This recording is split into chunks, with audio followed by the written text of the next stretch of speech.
अच्छा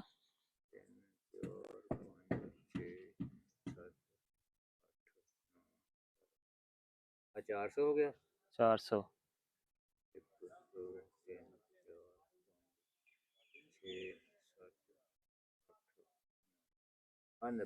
90 रुपए 490 पूरे हो गए 490 पूरे कर हाँ जी ਤੇ ਇਹ ਕਿੰਨੇ ਕੁ ਦੀ ਤੁਹਾਡੀ ਰੋਜ਼ ਸੇਲ ਹੋ ਜਾਂਦੀ ਹੈ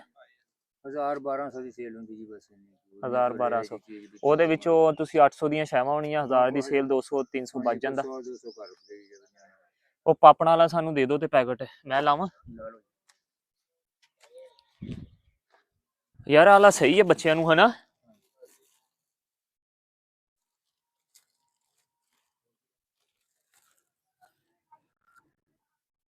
ਇਹ ਬੰਨਿਆ ਹੀ ਬੜਾ ਮਜ਼ਬੂਤ ਹੈ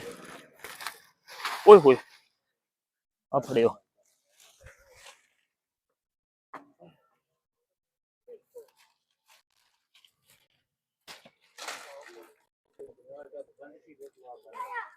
ਬੰਨ ਹੋ ਗਿਆ ਨਹੀਂ ਹੁਣ ਨਹੀਂ ਗਿਰਦਾ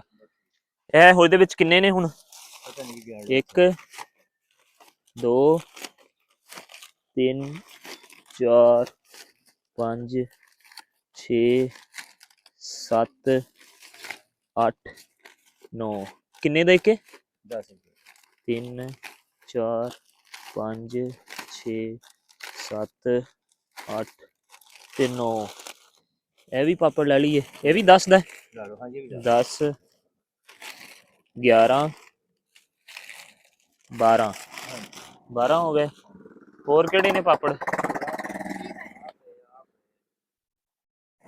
ਆ ਜੜੀਆਂ ਐਨਕਾਂ ਇਹ ਕਿੰਨੇ ਦੀਆਂ